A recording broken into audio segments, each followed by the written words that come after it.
What's up, guys? We're back again with a never-before-seen log bait deck that can take towers in the first minute of every game. I know this sounds ridiculous, but trust me, this deck works even against top 200 players. Usually, it's played at top 500 in the world, surprising the best players in the game and beating them with minion hordes and goblin barrels that people are not prepared for. When your opponent sees double Prince Mega Knight, they're going to be thinking, okay, that's all I have to deal with. As long as I can stop the bridge spam, I'm not going to have any problems. So maybe a little arrows on top of the princess or log on the double princes that are charging at them. If they do that and overcommit, you can go in for a goblin barrel because their log's out of cycle and take half of their tower. Or if they arrow on the princess and spam a ton of stuff at the river, your minion horde is going to get insane value. This new meta log bait deck uses 3 cards that were recently buffed, so people aren't used to the Mega Knight jumping super far, the Executioner's range being absurd, and the Prince charging a bit quicker to deal double the damage. Around half of the games that I play with this deck, I get free wins because people don't expect the cards that I have in my deck, or they're just not used to the interactions. So let's go jump right into ladder, surprise opponents, and assert dominance. Thanks to everyone that's using creator code SirTag to support the channel. Alright, so we got a game against Blem. Obviously, we like cycling our princess in the back, trying to bait out my opponent's arrows or fireball, so we can go head over heels with our minion horde or goblin barrel to get a lot of damage. Let's go! It worked out beautifully. He already dropped his arrows. I didn't expect that to work that well. I thought he might fireball or he would go for a poison, but now he's not going to have this in cycle for the minion horde, so the best thing that I can do is go in for the minion horde if he goes in for a balloon, because I'm looking at his deck and you see lumberjack, so it just makes sense that the guy would have balloon in his deck. So that's what I'm expecting right now. Go for a goblin barrel as well because he doesn't have a small spell, right? And no arrows in cycle for another 1 card. Yeah, I think 1 more card. Okay, unfortunately we weren't able to abuse the fact that minion horde is really good when your opponent doesn't have arrows. But at the same time, I'm looking at the deck and I'm looking at my counter push value and I'm loving it. Executioner plus Mega Knight when our opponent just dedicated a Night Witch and also Baby Dragon only having Lumberjack in cycle. I don't think he can counter this. There's no way, right? I'm up too much elixir. The Mega Knight's going to jump for joy on the Lumberjack. The Executioner's not even going to die. And on top of that, I've got so much splash damage here with the Dark Prince and Mega Knight together. The tandem team is tagging and bagging that tower.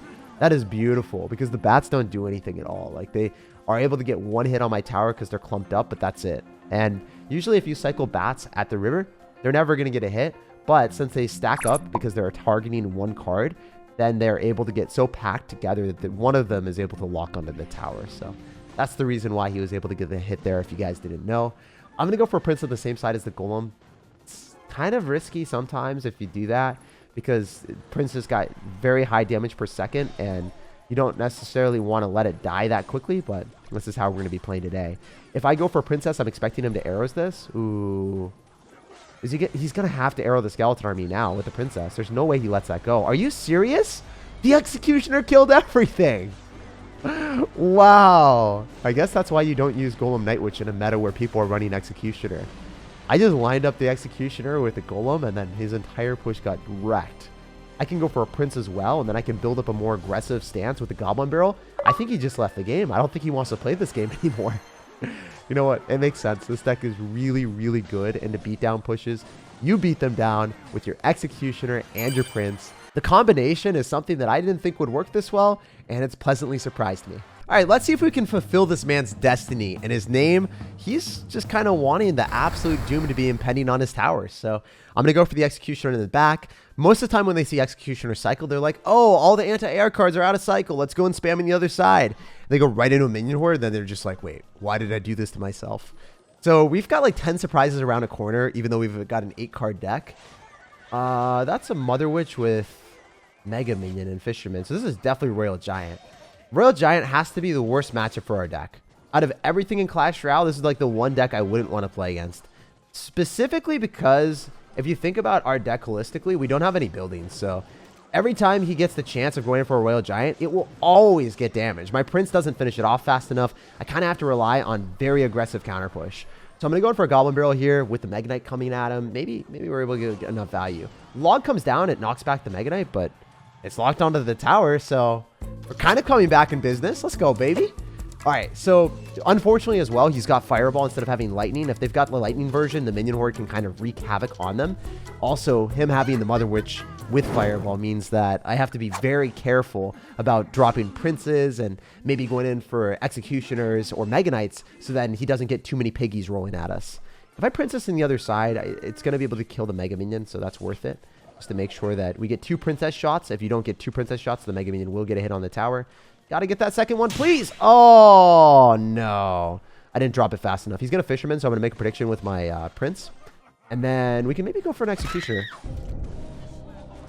How did that work?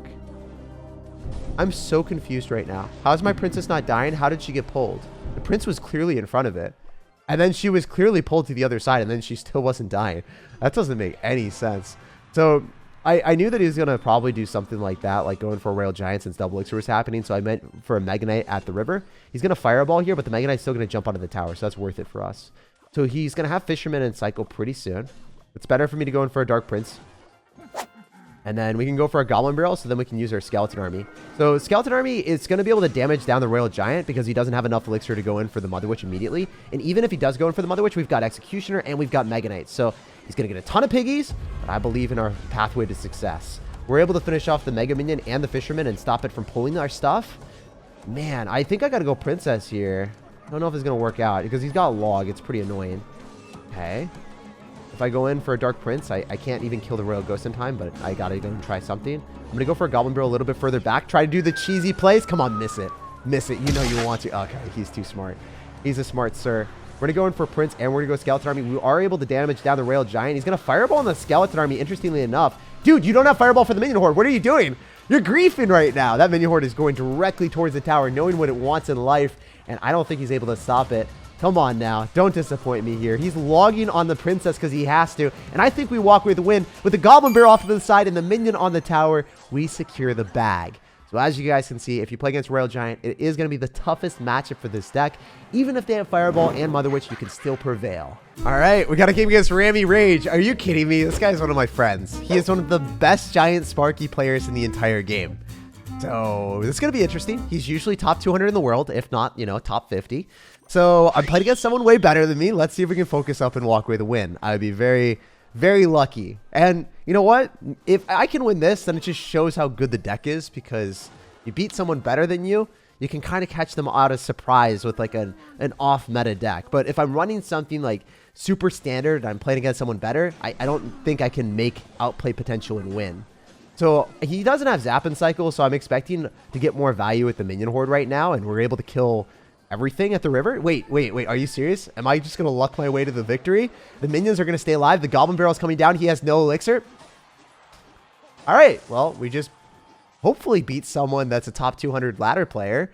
And I got lucky. He's giving me a well played because he's my friend.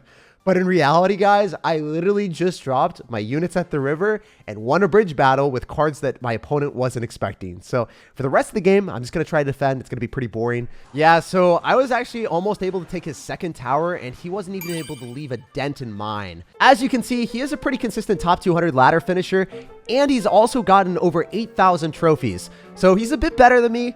Pretty lucky to win that one. Here we go. We got a game against Mr. Yadin. So this guy is not cycling anything at the start. That's not what we want to see. We want to see you just assiduously spam all of your stuff and work as hard as possible to try to get that damage early on. If you do, and you go into a Mega Knight, you're going to be sad. If you go into a Minion Horde and you don't have arrows in cycle because you arrow my Princess, you'll be in a really bad position too. Okay, so he's going to Cannon Cart with Mother Witch. I'm wondering what the deck is. I think it's going to probably be like a version of P.E.K.K.A. or maybe just bridge spam without P.E.K.K.A. because you have Cannon Cart. Yeah, I would say it's not going to have P.E.K.K.A. I think he's just going to have like maybe Ram Rider or Battle Ram instead. What are you going to do? You're going to Barbarian Barrel in the middle. The Prince should be able to hit that. E-Barb's coming down. Do I have enough splash damage in the tank with my Dark Prince? The Heal Spirit is not going to be enough, right? There's no way. You can't stop that Dark Prince. It's going to lock onto your tower. Let's go. But here's the bad thing. I don't have Zap, and I don't have any way of resetting the Bandit's charge. So almost certainly I'm going to get a bad trade there. So I'm going to Goblin Barrel on top of the Bandit just to minimize the amount of damage that he gets. You know, defensive Goblin Barrels, it might look foolish, but at the same time, if you can stop your opponent from doing 1,000 damage and retain a 700 damage lead, probably going to be pretty good. So I'll do that 9 times out of 10 if it's an even trade against Bandits. I think that's one of the few things that, like, lower level players don't recognize is they don't use their goblin barrels or miners on defense when they absolutely need to, because they're like, it's only an offensive card, and it's not necessarily always going to be that way. Okay, so we can skeleton army here. I think my princess is going to get sniped by something, maybe an electro wizard. We'll have to wait and see. I'd love to see him barbarian barrel on that. He did. Oh, let's go. So it doesn't matter that you're going to get piggies into the executioner. That just doesn't do anything for you, really. I think you're going to go cannon cart, so I'm going to go for Mega Knight again. I'm going to try to make the prediction. He elite barbarians is instead. You know what? I think the executioner is going to be able to kill those and also hit the Mother Witch. Let's go. I didn't know if it was going to hit the Mother Witch for sure. I just felt it, you know? Sometimes you get that feeling, you get that sensation, and you're like, this is going to be a good day. And the executioner ruined our opponent's day. Maybe I can go in for a goblin barrel because he doesn't have barbarian barrel. Yeah, he just dropped it. Okay. So he did have barbarian barrel. I guess I saw the future. I didn't think he had it in cycle. And then my small brain made a prediction without even knowing it was a prediction. We'll take it. All right. I want to go in for a minion horde here because he should lose the Mother Witch, and then the bandit isn't going to be able to do too much damage. Oh, wait. That heal spirit put in so much work. What the heck? I thought it was targeting the Dark Prince. Did the Dark Prince get knocked back a little bit, and then the Mother Witch stopped targeting and walked onto the minions that got damaged down by the heal spirit? That wasn't good for me at all, so that was a pretty bad trade. Okay, so he's got to leave barbarians back in cycle. It's in my best interest to go princess here, and then go for Dark Prince for splash damage. He's just going in for a lot of spam right now, but he doesn't have Mother Witch in cycle, so I'm okay with this. E-Barb is going to be a problem, but as long as I Mega Knight in the left-hand side and finish off the Mother Witch, he has the Barb Barrel, and then he doesn't have Barb Barrel in cycle anymore for the Goblin Barrel. Princess doesn't die as well, and he should stop this from crossing the river. He's not stopping him from crossing the river. Let's go. I'm going to Minion Horde as well. With the Mega Knight tanking for the Goblin Barrel, that is guaranteed 1,500 damage, bare minimum. Let's go, baby. That Minion Horde is going to wreak havoc on top of those E-Barbs, too. It doesn't even matter that you're getting piggies from that. You're getting punished, my dude. And I can get princes down. So sometimes when you've got a bait deck like ours and you're looking at Mother Witch, you're like, oh, man, I can't win this matchup. It's just a hard counter. But if you think about it, like, the Mother Witch, it is able to get a lot of value, but you just want to make sure you're tanking with your Mega Knight, you're tanking with your Dark Prince. You will be able to make your magic work as long as you get the right interactions working for you. Okay, so I just need to get one more good Mega Knight here, and I'm going to feel very comfortable with myself. I'm going to wait till the last possible second. Mega Knight here. Maybe he goes in for a bandit on the other side, but that doesn't matter. That doesn't do damage in the grand scheme of things. Like, that is not taking out my tower. Are we able to two-tap? No, Dark Prince doesn't two-tap it, but it's pretty close. Princess is able to finish off the remaining forces of the bandit, and then I can go for a Goblin Barrel with the Prince tanking. I think I should have dropped that off to the side slightly. He's going to be able to shut that down. Ooh, the Mega Knight jumped! What the heck? I gotta be honest with you guys. I am still not used to that Mega Knight interaction of it jumping that quickly. My man was on a mission to speedrun Clash Royale and take every opponent's tower. All right, so jumping into this one against the Wisdom Cup. Dude, we're going to show you the real wisdom. Playing Executioner Mega Knight double Prince. Something that people don't expect. Oh, come on. Don't do that to me. Don't be an Expo player that drops Tesla and just plays defensive for the rest of the game. Oh, it's not Expo because he's got Electro Wizard. I thought it was going to be a long game that I didn't want to play. Every single time I jump into an Expo match, I'm like, oh, 5 minutes of my life down the drain. Where did we go wrong? I have a lot of respect for Expo players because I think the deck is difficult to play, but that's not to say that I like playing against it. It's just one of those decks that whenever I play it, I'm like, get me out. Let me know down below in the comment section what deck you guys hate playing against the most in Clash Royale. For me, it's Expo Rocket Cycle. This guy's going to have Giant Skeleton. He's going to play super defensive right now. So I'm excited to see if we can make this work. Obviously, my princess is going to die no matter what, so I'm going to go in for a prince behind it and be like, okay, princess, I'm sorry, but the prince is our priority. We're going to protect him at all costs. Maybe we can get some splash damage onto the minions if we're lucky. Doesn't look like that's going to happen. I'm going to try to kite the minions to the other side with our skeleton army. That didn't even really work that well. One of the minions will lock onto my tower. That's not the end of the world, though. Okay, so a weird giant deck that I've never seen the likes of before. Is this giant graveyard with baby dragon? That would make sense. That would make sense. We'll see what you're going to do, though, because you've got Tesla in a giant deck. I don't know what you're going to whip out next. As long as he doesn't activate King Tower with our Executioner's absurd range, pretty good for me. Okay, so the XE is gone. Do we Princess at the river? Because a Tesla's sure as heck not shooting that. Let's go, baby. Give me that damage. So I should be able to shut down the Electro Wizard, too. Without that in cycle and the Tesla out of cycle, can I Minion Horde? Or is this just stupidly aggressive? I'm not going to do it. I'm going to go for Goblin Barrel instead. I'll play safe rather than sorry, especially if he doesn't have a good small spell in cycle. Oh my gosh, he had no elixir. He's eating every single one of the goblins, and then he was barely able to afford the tornado. That's hilarious. So I guess if you spread your opponent thin and they go in for like Giant Skeleton, Electro Wizard, Tesla, and you go for a Goblin Barrel when you're at a low amount of elixir, they're going to have less elixir than you, and you can punish them. So it's just a cool tip and trick. Maybe this guy is not going to be able to defend the Prince because he just dropped a Sparky. Yeah, there's no way. All right, so he's going to go all in. He's going to hit Pedal to the Metal. Can I stop a giant Sparky push with this deck? I mean, I do have Dark Prince. I've got Minion Horde. The only thing that is kind of bad for me is if I go Minion Horde and need Tornadoes, I'm going to lose. So we'll see if he decides to do that. I'd rather go Dark Prince instead. Maybe the Dark Prince is able to soak up the shot. Ooh, did the Dark Prince just die? I think that my Dark Prince died there somehow. Oh, let's go. I can Skeleton Army here, and that should be able to clean everything up. Even though you got a baby dragon, that's no problem, dude. That baby is going to be crying out here. And honestly, there's nothing worse than a baby crying on an airplane, a.k.a. the baby dragon.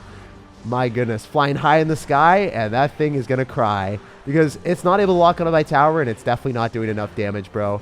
GG, well played, and peace out. It's interesting to play against a Sparky control deck that has Tesla and Tornado. Seems like a deck that I would never want to play against if I was running Hog Rider, but fortunately, we've got the opposite. Full offense, double Prince Mega Knight with Goblin Barrels and Princesses at the river. That's too much for even this defensive deck to stop. And after that win, we're 9,400 in the world. Really well today with this deck, surprisingly. Like, just did not expect it to be this strong.